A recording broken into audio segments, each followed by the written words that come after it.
Good day, it's Ben Hyde here at BCC Hardware, and today we're taking a look at the LG V30 smartphone.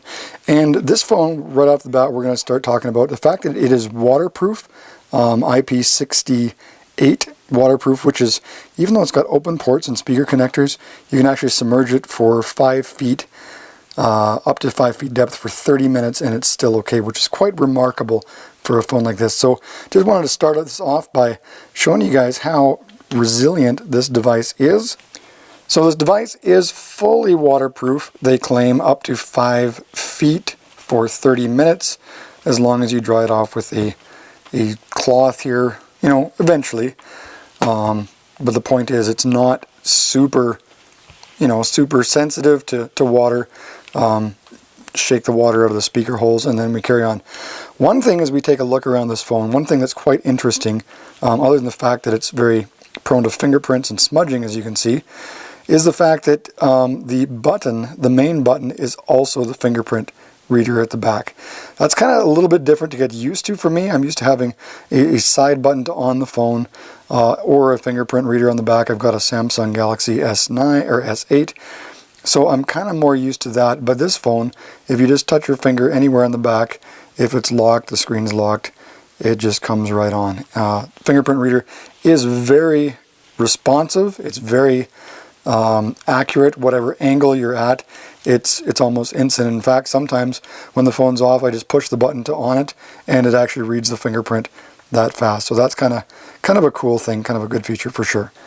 One of the features that LG talks about with this phone is, as we keep talking about the back here, is that it has dual cameras. Now, these cameras have 2 different aperture settings.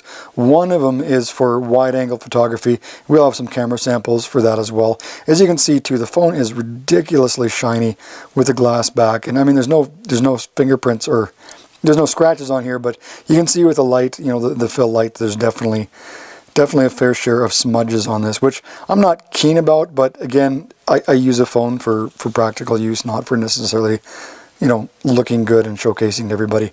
So as we take a quick look at this phone, it's basically a stock Android OS interface here with just a few of LG's touches. One of the LG touches to their interface, though, is the ability to pull down and have quick access to a bunch of stuff, to your recent contacts, to, you know, and you can just one click for conversations, events, shared images. Also, you know, quick access to email, recent photos, and that sort of thing. So it's actually pretty interesting. Like, it has your music, your recent music stuff, activities, recent apps, and that sort of thing, all in one place. So that's kind of nifty. I'm traditionally used to a device that I pull down and it gives me my full app list. This interface by default is not like that. It gives you access to different features that you use most. But if you want to search for apps, you just type in here, you know, whatever. If we're looking for a ballistics program, there we go. We start typing ballistics. You've got your ballistics, apply ballistics program right there. So there's lots of interesting and quick ways to get at stuff. And of course, you can organize by folders. Just like every other Android device, you organize by folders, drag stuff in there, and go that way. So there's that option as well. And of course, you can add multiple screens and do that sort of thing.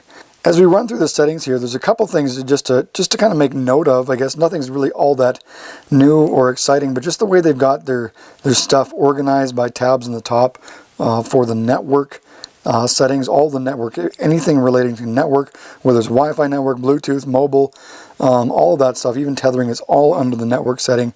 Sound and notification includes phone sounds, sound profiles, volume, and all sorts of different things there as well. Of course, your ringtones, everything that involves sounds are pretty much there.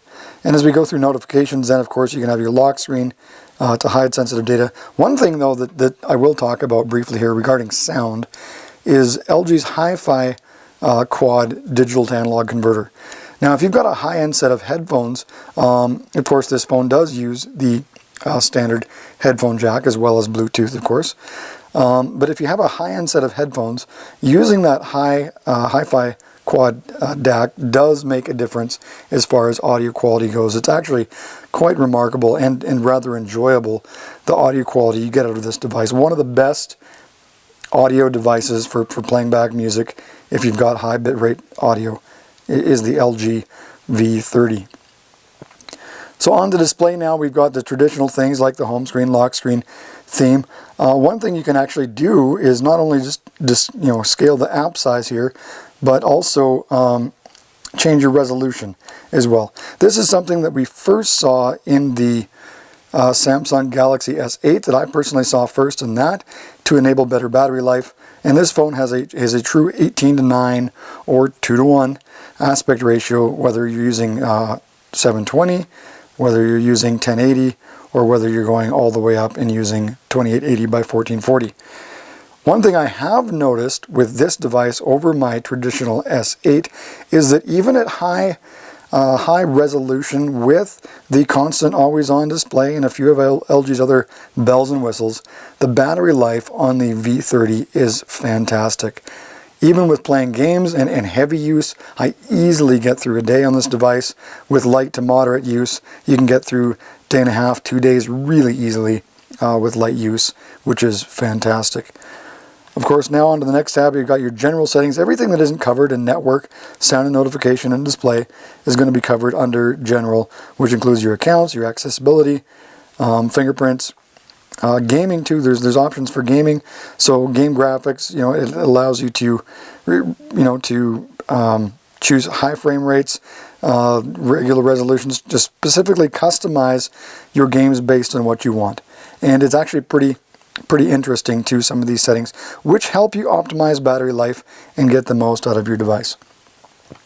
So under battery and power saving, this is pretty standard for a lot of Android phones. I mean, you can enable power saver if you want. There's power saving exclusion, so when power saver mode is enabled, there are certain apps that you maybe want to be running at full speed, full performance, and you can actually have those excluded from your battery saving profile there. As the phone does support NFC, there is the option, of course, for tap and pay to enable you to pay through different payment applications. Of course, Google prefers you use their Android or Google Pay to make your payments that way. So really, gosh, this phone works so well that it's hard to really complain about things. Camera modes, we'll talk about those. Everybody wants to know. I mean, we've got camera samples in the full review at bcchardware.com.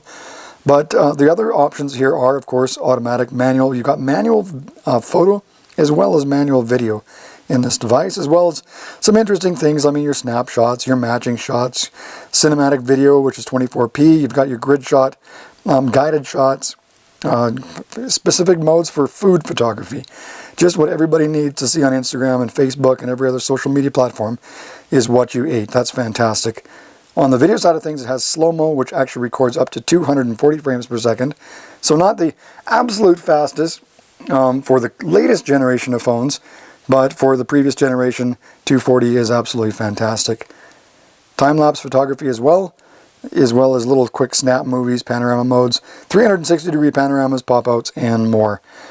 On the other side of things here, you've got some filters that you can do live, and of course your front-facing camera, flash on and off, HDR's enabled by default, all sorts of things like that. It's everything you really expect in a high-end phone in these days. So that's basically basic camera settings. The walkthrough with this, I mean, it's got side volume buttons on the side there, if you can see. Antenna, little slots there for the antenna to come through the metal and glass case. Really, there's not a lot that really is incredibly unique or stands out about this device. But don't get me wrong, this is not just a mundane device. This is an absolutely fantastic flagship standout device for LG. And it is the first device that I've been happy enough with, that I would gladly give up my S8 for this device. I love my S8. I think it's a fantastic device. I haven't used the S9 yet, mind you, but overall I've been incredibly happy with the S8. You couldn't pry it from my cold dead fingers until this came along. At this point, if I use either phone, I'm very happy. Both use the same processor, similar amounts of RAM. So this phone does come with 64 gigs of built-in memory, but if you need more storage, it does have that option with that micro SD card in that SIM tray slot to enable you to expand up to another 256 gigs of storage. That's plenty of storage, and it's much cheaper than buying a comparable Apple device that has no expandable storage, and they just charge you an exorbitant amount for that extra space. Other than that, guys, there's really it's a fantastic device from LG. Sound quality is great. It's got a single speaker in the bottom. I kind of like the phones with stereo speakers. My Samsung doesn't have stereo either. But right now, single speaker in the bottom, plenty loud for speakerphone mode for, use in a room or playing back movies and that sort of thing. But the key to the audio in this device really is that hi-fi digital to analog converter. That is actually a fantastic little addition. Doesn't cost them a bunch of extra money and gives you a much better user experience if you plug in a set of headphones. One thing I guess I will say is this phone does support FM radio as well. So if you're all out of music someplace and you need some FM radio, plug in your earbuds, which works as the antenna, and then suddenly you've got traditional FM radio, if that sort of thing happens. It's the original streaming music service that most people forget about, but LG has included on this device. Once again, this is Ben Hyde here at BCC Hardware, taking a look at the very fancy, sexy, smooth, sleek, shiny, glass front and back, probably ultra breakable LG V30, but don't get me wrong, this phone has withstood a month and a half in my pocket with keys, other devices, and it's no worse for wear. And top it off, full waterproof, dustproof device as well. So make sure you check out the full review, in addition to this just brief overview and walkthrough of the LG V30 over there at bcchardware.com.